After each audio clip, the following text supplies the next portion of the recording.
काफी सारी सिचुएशन तुम्हारे सामने आएंगी जो कि तुमको लाइक मेंटली थोड़ा सा प्रेशराइज करेंगे और फ्रस्ट्रेट करेंगी। मोस्ट इंपॉर्टेंट और मोस्ट कंफ्यूजिंग पॉइंट की भैया एग्जाम का पैटर्न क्या होने वाला है। अब उसके अलावा कोई और टॉपिक है जैसे कि रीडिंग कॉम्प्रिहेंशन हो गया, पैराजंपल हो गया, उसमें कुछ डाउटफुल है तो उसको लास्ट के लिए छोड़ दो। भाई क्या फायदा होगा, तुमने 30 के 30 क्वेश्चन इंग्लिश में अटेम्प्ट कर दिया लेकिन तुम्हारे 7-8 क्वेश्चन गलत हो गए तो उससे उल्टा तुम्हारे मार्क्स घटेंगे, बढ़ेंगे नहीं। ट्राई करना है कि 4 से 5 मिनट के अंदर सारी तुम्हारी मिसलेनियस अपनी अटेम्प्ट हो जाए और जो अपना 15-16 मिनट बचे उसमें भैया पजल तोड़नी है तुमको। हेलो गाइस, होप सब बढ़िया ही होंगे। अब IBPS PO प्री के लिए भैया 24 घंटे से भी कम का टाइम बचा है। अब उसी चीज को सोच के दिमाग के अंदर 36 थॉट आ रहे होंगे, काफी सारी नेगेटिविटीज आ रही होंगी, तो उन चीजों से कैसे डील करना है, उनसे कैसे एस्केप करना है। उसके अलावा एग्जाम का पैटर्न क्या हो सकता है, हर एक सेक्शन के साथ कैसे डील करना है, चाहे वो इंग्लिश हो, क्वांट्स हो, रीजनिंग हो। ओवरऑल भैया किस क्वेश्चन को हमको अटेम्प्ट करना है, किसको स्किप करना है और कितने अटेम्प्ट एटलीस्ट हम टारगेट लेके चलना चाहिए।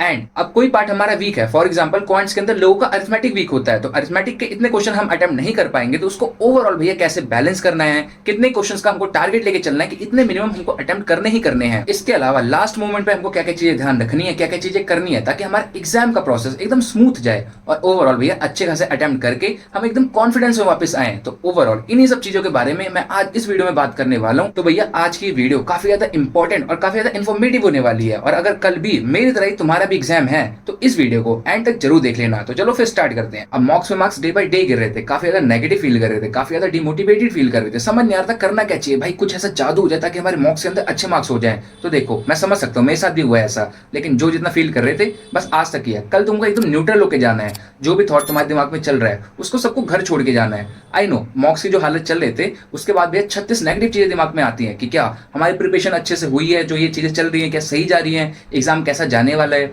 काश ये भी हम कर लेते, काश वो भी कर लेते। बस जो जितना करा, जितना प्रिपेयर करा, जितनी रिवीजन करी, जितने मॉक्स दिए, इनफ है भैया। तुमने किसी से कम प्रिपेयर नहीं करा, बस ये कॉन्फिडेंस तुम्हारे अंदर होना चाहिए। और बस अब लास्ट मोमेंट ये आता है कि कल जाके जो भी हमने चीजें सीखी हैं, जो चीजें हमने प्रिपेयर करी हैं उसको इफेक्टिवली एकदम यूटिलाइज करना है, अच्छे अटेम्प्ट्स करने हैं और अच्छा स्कोर करना है। अब मैंने ये वीडियो 11 बजे अपलोड करी है तो आई थिंक सो कि तुम लोग भी उसी के आसपास देख रहे होगे। तो तुम लोगों को मैं एक पर्सनल सजेशन देता हूं जो कि मैं हर बार अप्लाई करता हूं कि तुमको जितना पढ़ना है, जितने मॉक्स देने, जितने सेक्शन मॉक्स देने, जितना रिवीजन करना है, मैक्सिमम 3 या 4 बजे तक कर लेना। उसके बाद तुमको भैया इन सब चीजों को बंद करके अपने आप को टाइम देना है, अपने माइंड को रिलैक्स करना है, उसको प्रिपेयर करना है ताकि कल एग्जाम का प्रेशर देख के तुम डरो ना, मतलब एकदम काम रहो, एकदम रिलैक्स रहो और एकदम अपना बेस्ट दो। अब देखो अभी तक तुम अपने मस्त कंफर्ट जोन में बैठ के अपने घर पे बैठ के मॉक वगैरह दे रहे थे और अपनी प्रैक्टिस वगैरह कर रहे थे, लेकिन जब तुम एग्जाम के एनवायरमेंट में जाओगे, एग्जाम सेंटर पे जाओगे तो वहां पे तुमको दिखेगी भीड़, अच्छा खासा तुमको प्रेशर देखने को मिलेगा, तुम्हारे माइंड पे काफी इफेक्ट करेगा और वो सारी चीजें मिलकर तुमको करेंगी फ्रस्ट्रेट। लेकिन एग्जाम की जंग को भैया वही जीतेगा जो उस वाले सिचुएशन के अंदर अपने आप को काम रख के, अपने आप को कूल रख के और सारी चीजें जो अपनी लर्निंग है उसको अप्लाई करेगा और एग्जाम के अंदर अपना बेस्ट देगा। तो ओवरऑल और इन शॉर्ट बात करी जाए तो भैया काफी सारी सिचुएशन तुम्हारे सामने आएंगी जो कि तुमको लाइक मेंटली थोड़ा सा प्रेशराइज करेंगे और फ्रस्ट्रेट करेंगी। तो वहां पे तुमको अपने आप को काम डाउन करके और एग्जाम को अच्छे से अटेम्प्ट करना और बस जो तुम्हारा मिनिमम टारगेट रहेगा कि भैया मेरे को इतने क्वेश्चन एग्जाम के अंदर अटेम्प्ट करने हैं, बस मैं नॉर्मल हूं, मैं चिल हूं। देन अब अगर बात करें भैया मोस्ट इंपॉर्टेंट और मोस्ट कंफ्यूजिंग पॉइंट की भैया एग्जाम का पैटर्न क्या होने वाला है, कहीं कुछ अलग ही चल रहा है, कहीं कुछ और चल रहा है। एंड उसके अलावा एग्जाम को हमको अटेम्प्ट कैसे करना है, हर एक सेक्शन से डील कैसे करना है। तो देखो जैसे कि भाई ओवरऑल लाइक हमारे एग्जाम का पैटर्न चेंज हो चुका है, मतलब रीजनिंग के अंदर 35 क्वेश्चन के हमको 40 मार्क्स मिल रहे हैं, वहीं पे अपने क्वांट्स के अंदर 35 क्वेश्चन के 30 मार्क्स मिल रहे हैं। तो अब ऐसा भी हो सकता है कि यार क्वांट्स के अंदर कुछ क्वेश्चन तुम्हारे 0.5 मार्क्स के हो और कुछ 1 नंबर के हो, फॉर एग्जांपल 10 क्वेश्चन 0.5 के होंगे और 25 क्वेश्चन 1 नंबर के हो, या सब में इक्वली डिवाइडेड है, मतलब 0.85 समथिंग बनेगा तो सारे क्वेश्चन 0.85 के हो। तो मतलब देखो यार अभी कुछ फिक्स नहीं है, कुछ मॉक के जो प्लेटफॉर्म है वो कुछ अलग अप्रोच लेके चल रहे हैं, कुछ अलग अप्रोच लेके चल रहे हैं। तो ये सारी चीज तुमको भैया एग्जाम में तुमको एज अ सरप्राइज देखने को मिलेगी। बाकी वहां पे भैया तुमको पेपर देखने के बाद पता चलेगा कि क्या स्ट्रेटेजी तुम्हारी होने वाली, किस क्वेश्चन को तुमको ज्यादा प्रायोरिटाइज करना है। अब देखो इंग्लिश का सेक्शन तो वही नॉर्मली होने वाला है, मतलब 30 क्वेश्चन रहेंगे और 30 मार्क्स के रहेंगे, लेकिन इंग्लिश के अंदर तुमको इस चीज का ध्यान रखना है कि तुम्हारी एक्यूरेसी थोड़ा हायर साइड रहे। तुम क्वेश्चन कम अटेम्प्ट कर रहे हो चलेगा, लेकिन एक्यूरेसी की तुम्हारी ज्यादा रहेगी तो बढ़िया चीज रहेगी। अब एटलीस्ट ये टारगेट करके चलना कि भैया 25 प्लस क्वेश्चन अटेम्प्ट हो विद 85% मिनिमम एक्यूरेसी रहे। अब देखो मोस्टली ये होता है कि यार तुम अटेम्प्ट्स काफी सारी कर देते हो लेकिन एक्यूरेसी खराब रहती है मोस्टली इंग्लिश के अंदर, जिसके चक्कर में एग्जाम क्लियर नहीं होता। तो अपने को टारगेट करना है एक्यूरेसी, क्योंकि अपने को भैया नेगेटिव मार्किंग से एकदम दूर ही बना के निकलना है। भाई क्या फायदा होगा, तुमने 30 के 30 क्वेश्चन इंग्लिश में अटेम्प्ट कर दिया लेकिन तुम्हारे 7-8 क्वेश्चन गलत हो गए, तो उससे उल्टा तुम्हारे मार्क्स घटेंगे, बढ़ेंगे नहीं। तो इसलिए भैया अपना प्रॉपर एनालाइज करके जिस क्वेश्चन में श्योर हो उसी को अटेम्प्ट करो, ज्यादा अच्छा रहेगा, क्योंकि उधर तुम्हारे नेगेटिव मार्किंग का खतरा टल जाएगा। और बाकी बात रही कि तुमको अटेम्प्ट कैसे करना है, किस क्वेश्चन को प्रायोरिटाइज करना है, किसको नहीं करना, तो फॉर एग्जांपल इंग्लिश के सेक्शन में बहुत से लोगों का भाई वोकैबुलरी में हाथ तंग रहता है। अब तुम्हारे साथ भी कुछ ऐसी सिचुएशन हो रही है कि लाइक वर्ड्स हैं सामने, तुम डाउटफुल हो कि इसका आंसर ये भी हो सकता है, ये भी हो सकता है, तो उसको भैया चुपचाप स्किप कर दो, ज्यादा अच्छा रहेगा। क्योंकि उधर तुम भाई अपना हिट एंड ट्राई करोगे तो वो मोस्टली भाई तुम्हारा नेगेटिव मार्किंग में ही जाएगा, तो इसलिए चुपचाप उसको छोड़ दो। अब उसके अलावा कोई और टॉपिक है जैसे कि रीडिंग कॉम्प्रिहेंशन हो गया, पैराजंबल हो गया, उसमें कुछ डाउटफुल है तो उसको लास्ट के लिए छोड़ दो, कि पहले अपना फटाफट से जो हमको आ रहा है वो निपटा दिया और लास्ट में थोड़ा एक्स्ट्रा टाइम देके इन क्वेश्चन पे हम इन्वेस्ट कर देंगे और इनको सॉल्व करने का ट्राई करेंगे। तो देखो इंग्लिश के सेक्शन को अटेम्प्ट करने का एक जो बेसिक अप्रोच आता है जिसको मैं भी फॉलो करता हूँ, जिसकी वजह से मेरा जो सेक्शन हो मिनिमम टाइम में अटेम्प्ट भी हो जाता है, प्लस मेरे को एक्स्ट्रा टाइम भी मिल जाता है ताकि मैं क्वेश्चन को एनालाइज कर सकूं और जो क्वेश्चन छूट रहा है उसको दोबारा से मैं एक बार ट्राई कर सकूं। तो सबसे पहले मैं स्टार्ट करता हूँ ग्रामर के क्वेश्चन से। अब चाहे वो सेंटेंस बेस्ड हो या फिर लाइक फ्रेज रिप्लेसमेंट वाले हो या कोई और क्वेश्चन हो, जैसे कॉलम वाले भी आते हैं, तो वो अपना फटाफट से निपटा दिया। फिर उसके बाद मैं अटेम्प्ट करता हूँ फ्रेज रीअरेंजमेंट वाले क्वेश्चन, जो कि लाइक छोटे पैराजंबल होते हैं, तो उनको अपना निपटाया।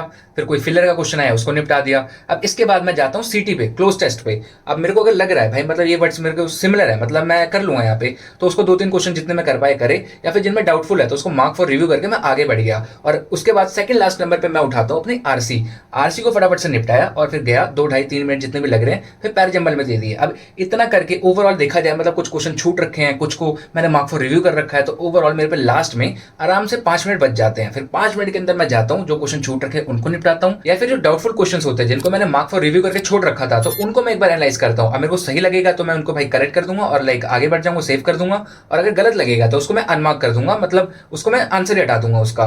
बाकी ऐसे करके मैं इंग्लिश के सेक्शन को अटेम्प्ट करता हूँ। देन अब बात करें रीजनिंग वाले सेक्शन की, तो देखो रीजनिंग में इतना कुछ चेंज नहीं हुआ क्योंकि इसमें तुमको उल्टा 35 क्वेश्चन के 40 नंबर मिल रहा है। तो देखो रीजनिंग को तुमको स्टार्ट करना है मिसलेनियस से। अब ट्राई करना है कि 4 से 5 मिनट के अंदर सारी तुम्हारी मिसलेनियस अपनी अटेम्प्ट हो जाए, और जो अपना 15-16 मिनट बचे उसमें भैया पजल तोड़नी है तुमको। और स्टार्टिंग में कोई ऐसी पजल मत उठा लेना कि भैया उसमें तुम फंस के रह जाओ, तुम्हारा रीजनिंग का सेक्शन पूरा खराब हो जाए। और मिसलेनियस में भी जो ब्लड रिलेशन और डायरेक्शन डिस्टेंस वाले क्वेश्चन होते हैं तो इनको लास्ट में करना, जब मतलब तुम्हारे पास लाइक 2 मिनट का टाइम बचा है और तुम कोई पजल भी नहीं उठा सकते, तो इन वाले क्वेश्चन को उठा के तब अटेम्प्ट कर देना, क्योंकि कभी कभी ब्लड रिलेशन के क्वेश्चन या फिर डायरेक्शन वाले क्वेश्चन भैया गंदा फंसा देते हैं और उससे भी भैया टाइम वेस्ट होने के चांसेस ज्यादा रहते हैं। एंड बाकी बात करें क्वांट्स के अंदर, तो भाई मेजर चेंजेस यहाँ पे होने वाले हैं। अब यहाँ पे जैसे कि मैंने बोला था भाई कंफ्यूजन है यहाँ पे कि लाइक कोई क्वेश्चन तुम्हारा 0.5 का होगा, कोई 1 का होगा, या फिर सारे तुम्हारे 0.85 के होंगे, वो तो तुम्हें भैया सरप्राइज ही देखने को मिलेगा। बाकी तुमने क्वांट्स का सेक्शन खोला और सबसे पहले तुमने स्पीड मैथ्स पे अटैक करा और तुमको लग रहा है स्पीड मैथ्स डुएबल है, मतलब 25-30 सेकंड के अंदर क्वेश्चन हो रहे हैं, तो भैया स्पीड मैथ्स करो। वरना अगर लेंथी है तो भैया 0.5 नंबर के मोस्टली चांसेस है कि स्पीड मैथ्स और 1 लाइनर 0.5 नंबर के आएंगे, तो उसको भाई लास्ट में रखो, ज्यादा अच्छा रहेगा, वरना फिर टाइम वेस्ट होगा और तुम इतना नंबर स्कोर भी नहीं कर पाओगे। और फिर जैसे तुम्हारी श्रद्धा है कि तुम डीआई से स्टार्ट करना चाह रहे हो, अरिथमेटिक से स्टार्ट करना चाह रहे हो, यहाँ पे मैं ज्ञान नहीं दूंगा because I am not a teacher. बाकी जो मेरी अप्रोच है कि उसको मैं फॉलो करूंगा, और जिस अप्रोच के अंदर तुम्हारी श्रद्धा है तो भैया तुम उसको फॉलो करना। मेनली अपना टारगेट ये रहेगा कि ज्यादा से ज्यादा अपने को अटेम्प्ट करना है विद एक्यूरेसी। बाकी ये तो हो गई हमारी एक रफ स्ट्रेटेजी जो हमने प्लानिंग करी, अपने दिमाग में लेके चल रहे हैं, और लाइक जो हम मॉक वगैरह में मोस्टली अप्लाई करते हैं कि इस क्वेश्चन से स्टार्ट करते हैं, हमको इतना टारगेट रखना है कि भैया इस सेक्शन के अंदर इतना हमको अटेम्प्ट करना है, ओवरऑल इतना अटेम्प्ट करना है। लेकिन जो एक्चुअल स्ट्रेटेजी होगी वो भैया पेपर के लेवल को और पेपर को देख के ही पता चलेगी, तो वो उसके ऊपर हम कुछ टिप्पणी नहीं कर सकते। बाकी अब जो मैं पॉइंट कवर करने वाला हूं, so this is for first timers only, जिनका फर्स्ट टाइम एग्जाम है, जो फर्स्ट टाइम अपीयर होंगे। And if you already given an exam और लाइक ऑलरेडी अपीयर हो चुके हो, so you can simply skip this point.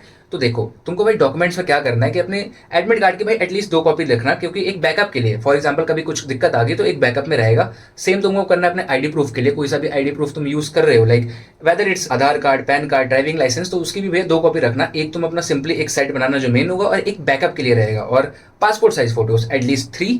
And उसके साथ साथ तुम पेन्स वगैरह भी 2 रख लेना, और ट्रांसपेरेंट होनी चाहिए, क्योंकि भाई कभी कभी सीन होता है पेन खराब हो जाता है, लाइक नया पेन भी हमारा नहीं चलता है, तो फिर वहाँ पे हम कहाँ ढूंढेंगे, और वहाँ पे जो पेन मिलते हैं तो वो इतना अच्छा नहीं रहता। तो जिसपे तुम्हारा हाथ सेट है, जिसपे ग्रिप सेट है, तो वो वाले पेन एटलीस्ट 2 लेके चलो, ज़्यादा अच्छा रहेगा।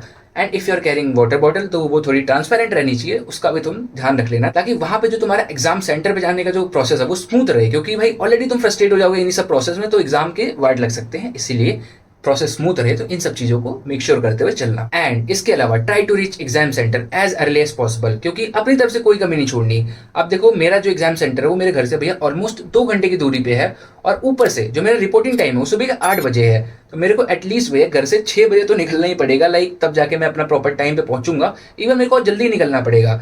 तो दिक्कत है, लेकिन फिर भी हम पहुंच जाएंगे। बाकी सिंपली अपने दिमाग को अभी इस तरीके से ट्यून करो कि भाई जो जितना करना था कर लिया हमने, और कल जाके हमको सिंपली एग्जाम अटेम्प्ट करना है और अपना बेस्ट देना है। That's it. इसके अलावा कुछ नहीं सोचना है भाई। जो नेगेटिव थॉट आ रहे लात मार के भगाओ। एंड अपार्ट फ्रॉम दैट, ये जो चीजें दिख रही है तुमको, लाइक टेबल्स हो गई, उसके बाद में अपने स्क्वायर रूट हो गए, क्यूब रूट हो गए, देन फ्रैक्शन टू परसेंटेज, और रीजनिंग में अपने थोड़ा अल्फा न्यूमेरिक सीरीज वगैरह, और इधर हो गया भाई अपने कॉन्सिक्यूटिव नंबर के प्रोडक्ट्स।